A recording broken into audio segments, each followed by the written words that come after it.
Welcome back to Nick Lenz's Comic Corner Classic Less Known Classics. This is episode number 1572 and episode number 1466. Now I got two DC trades.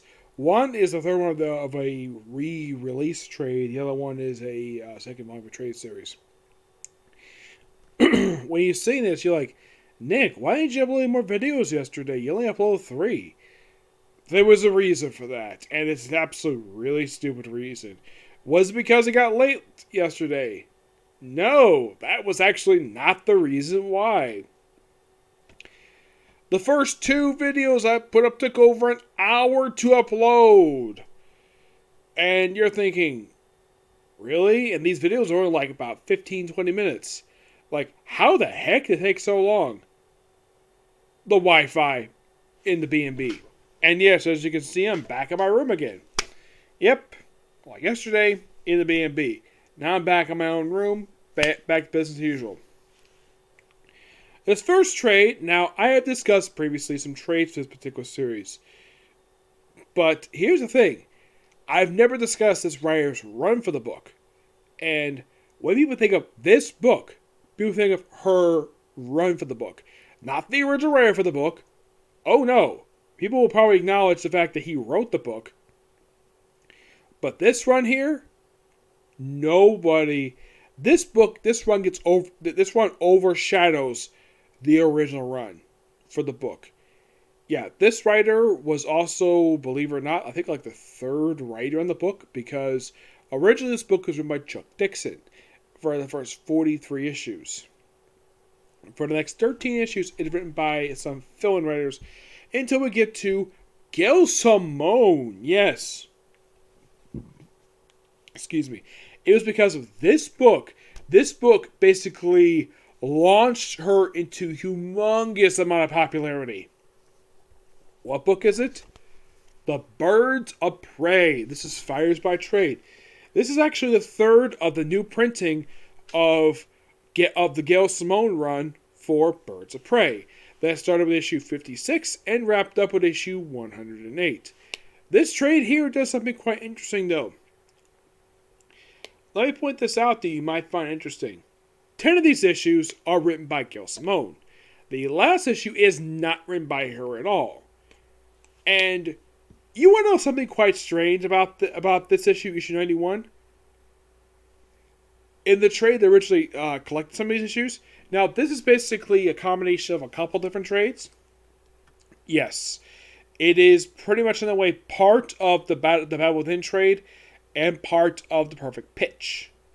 Now, 91 was not collected in Perfect Pitch for some reason, because Gail Simone didn't write it, because this is just my personal theory. If the regular didn't write the issue, don't collect it. That must have been a policy at that point.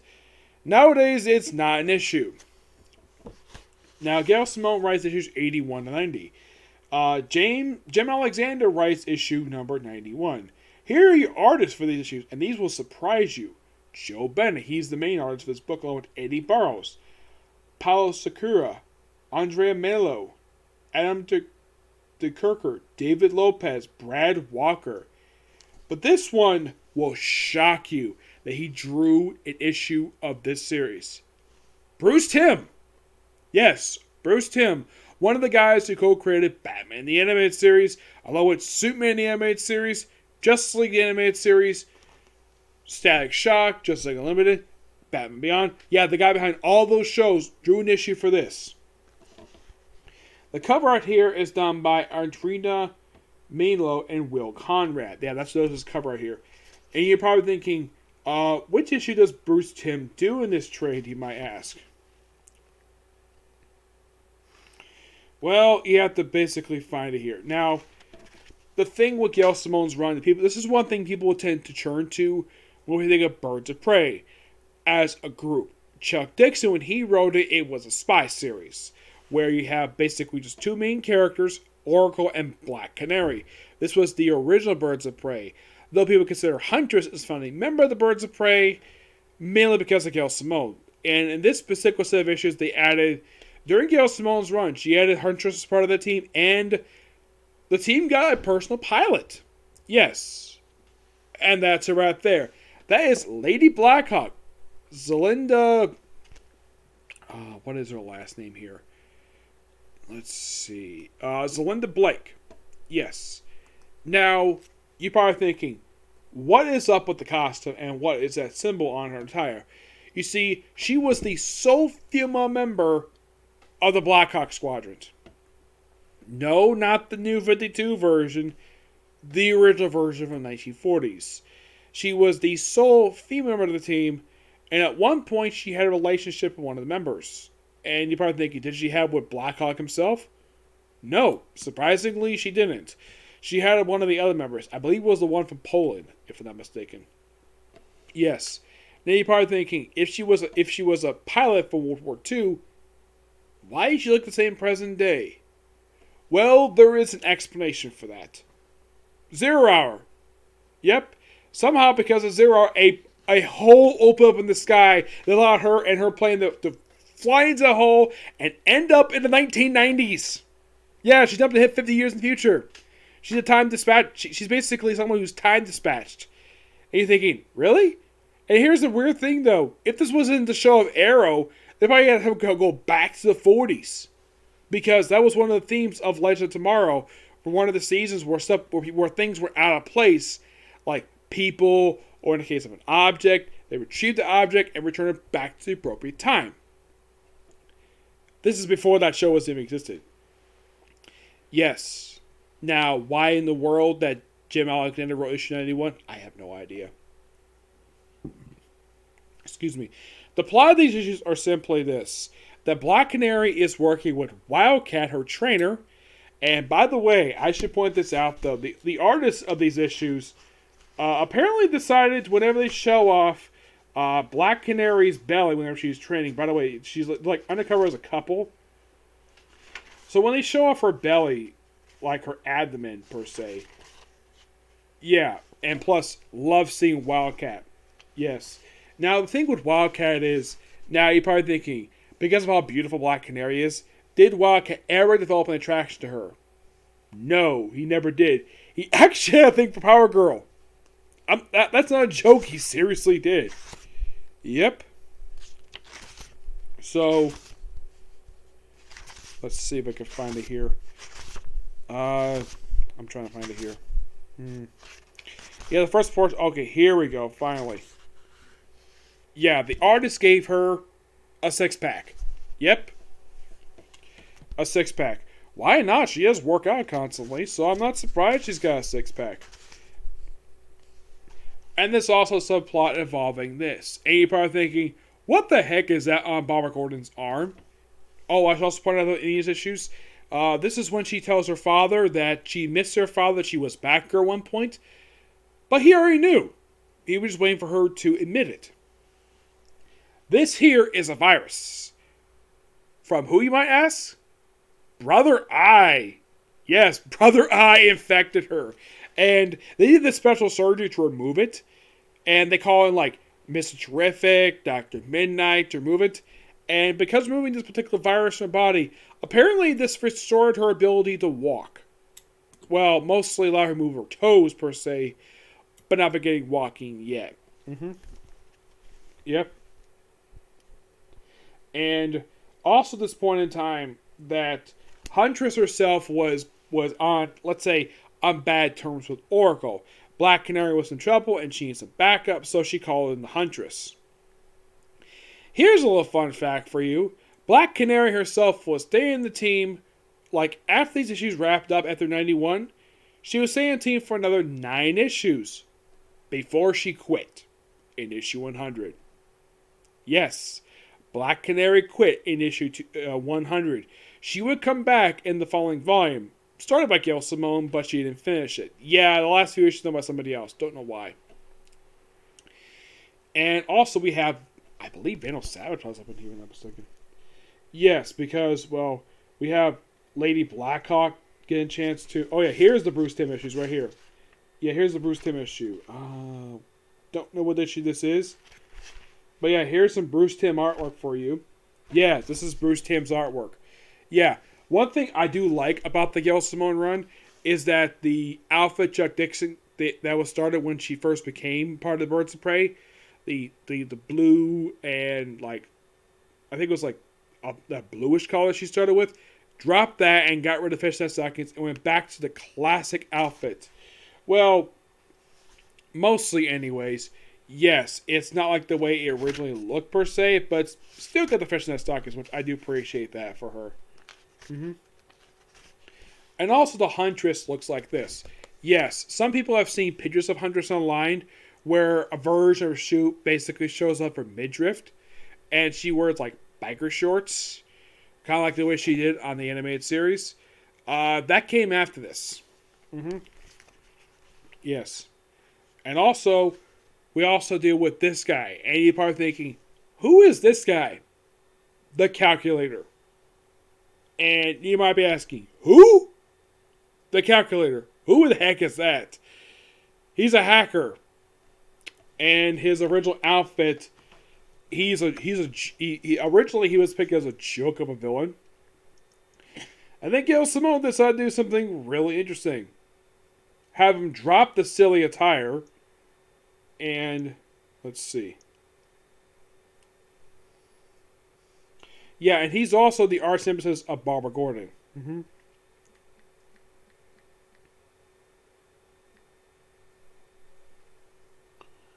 Yeah, I'm trying to find here. See.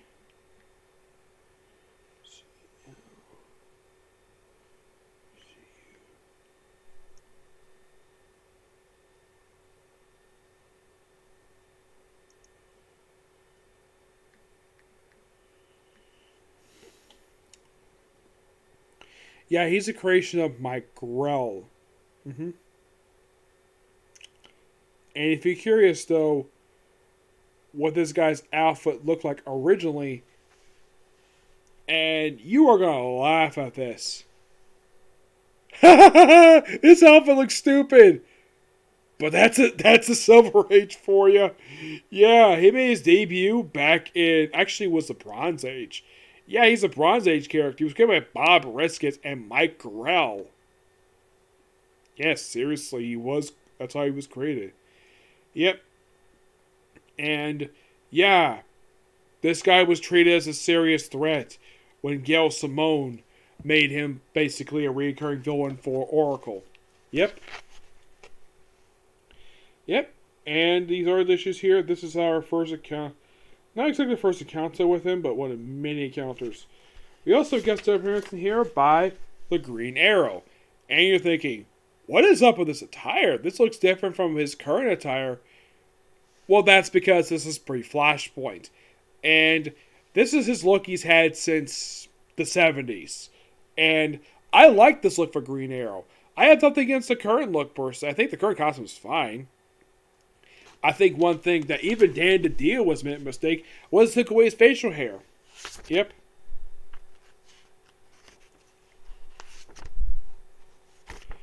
Yeah, but these issues are so fun to read, and I thoroughly enjoy this. Get this a 9.5 out of 10. Damn good book. Loved it.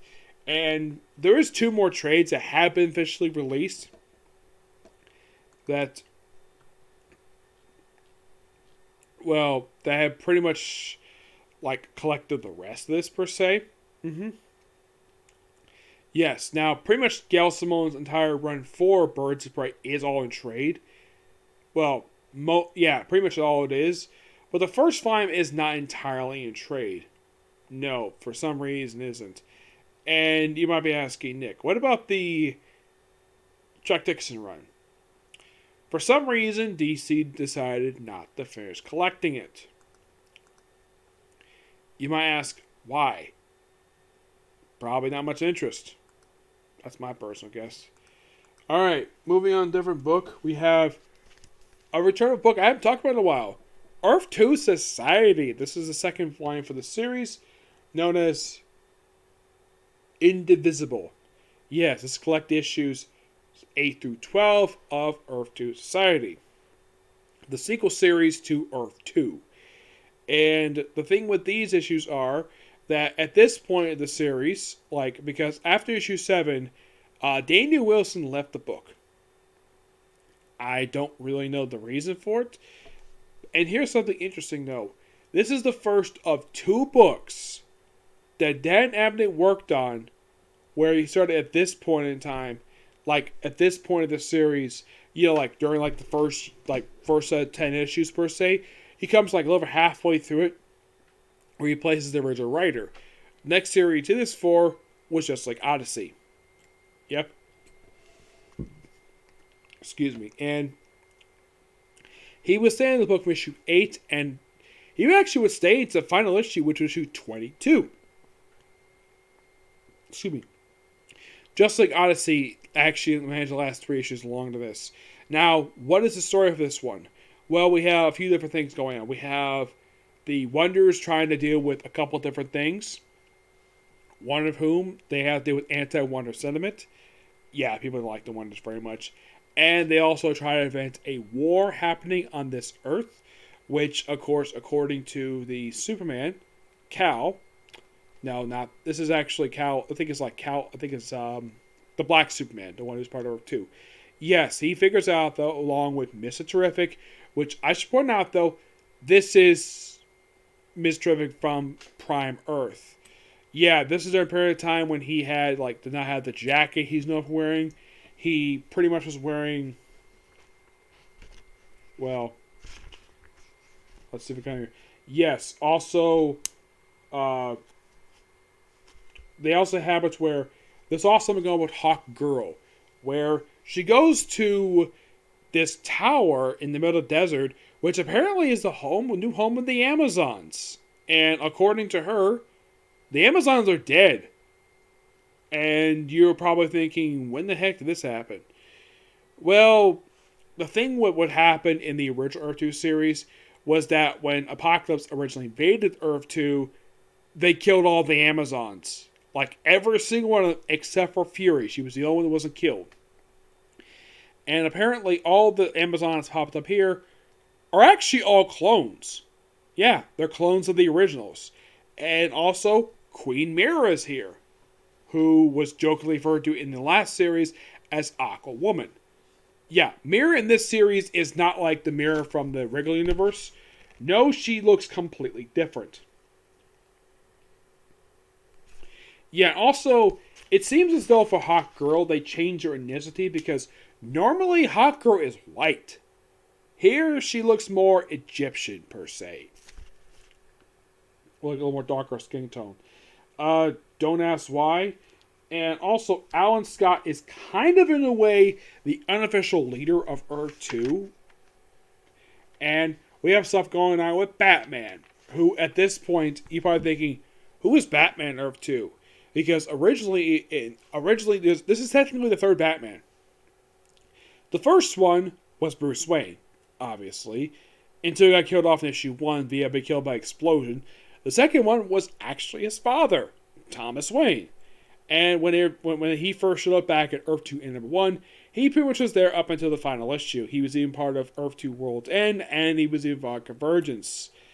And you're probably thinking, how did Dick Grayson get the costume? Thomas Wayne died.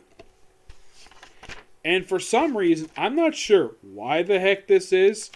Apparently, they decided to base this costume partially on the Batman of Zarar for some reason. I don't know why, but they did. And what is he doing? Well, he's investigating. Well, and this book basically also had the first appearance of the Hour Man. Yes, he makes his first appearance in like about freaking time. There's also stuff going on here with, well, various characters get stuff to do. Heck, even the former judo master gets something to do. And look, here's Power Girl.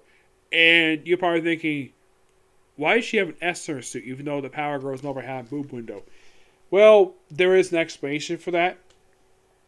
Because originally, in the original, when the first issue ended, like, apparently Superman disappeared. Like, he apparently died. And then he kind of showed up alive in the end of James Robinson's run for the book.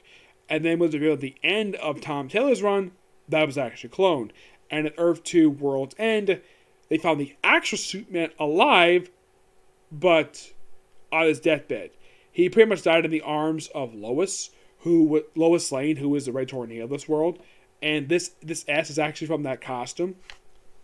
And And here's a weird thing about Lois. In this series, she wears clothes as for a tornado, which you're probably thinking, why the heck is she wearing clothes? Oh, it's not Mr. Vic. It's actually Commander Steel. Well, it says it's Steel anyways. Yes, and it's the Black Superman. And you wonder, this guy is the beard? That's Ted Grant. Wildcat. Yep. And, well, you have Oliver Queen here. Yep. And look, here's Hawk Girl with a helmet on. And you can tell she looks like a mixed ethnicity. Which, I think that's great for her. Mm-hmm. And this is what the Batman, or the third Batman Earth 2 looks like. Yeah, it's a weird costume.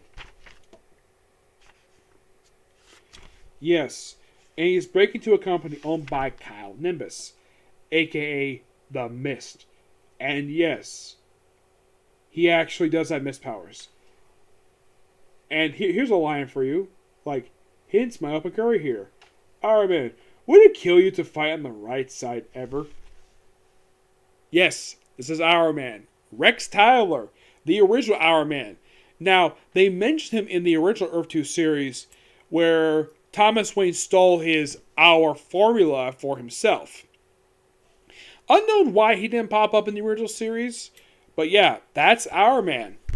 And he gets a fight with him and eventually kind of changes sides. Yeah, it is revealed by Commander Steel and the Black Superman, where it reveals that this Earth is an artificial place, though readers have known that this was the place where Convergence was. Yeah, this is where they settled. And here's something also, though. There's no oil, no charcoal, there's no resources.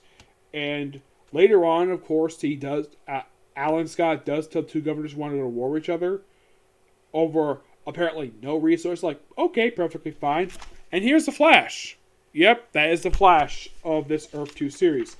Yeah, he doesn't do much in these issues. He does very little. He does a little bit in the previous issues by Dana Wilson. But in these issues, nope, he doesn't. And there's Mira, where it's Marlena. Yes. Yeah, this woman here is the wife of Aquaman. It's not Mira, it's Marlena. Yeah, I have no idea where she came from. She's basically... Allegedly, she's supposed to be the Earth 2 version of Mira from Earth Prime. Not much is known about her. Nope. So, we get some fighting in. Of course, Batman captures Iron Man. And then we have Wildcat and, well, Red Arrow take on Kyle Nimbus the Mist. Wesley Dodds is in here. And Green Lantern kind of solves the problem with the whole energy crisis that they had, where he basically gives up his ring. Yes, the very same ring he got at the start of Earth 2, and he used it to power up Earth 2. Yeah, takes off his ring, puts it in, gives some resource, and then the thing ends quite interestingly with the Earth 2 debut of the real Ultra Humanite. Yes, I consider this the actual Ultra Humanite.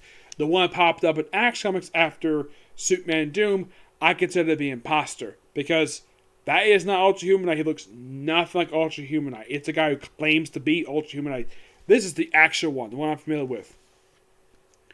This book is actually pretty good. I give this book a 9 out of 10. Pretty good. And aside from the fact Dan Abbott is the writer for the book, we also have Jorge Jimenez, Federico Delito, and Abin Carlito as the artist. Jorge Jimenez and Alejandro Sanchez, who was the colorist in this book, did this cover art here, which is really good. Yep, so that's it for the review. One more comic corner to go, and that's it for tonight. Yep, see you in the next video. Bye.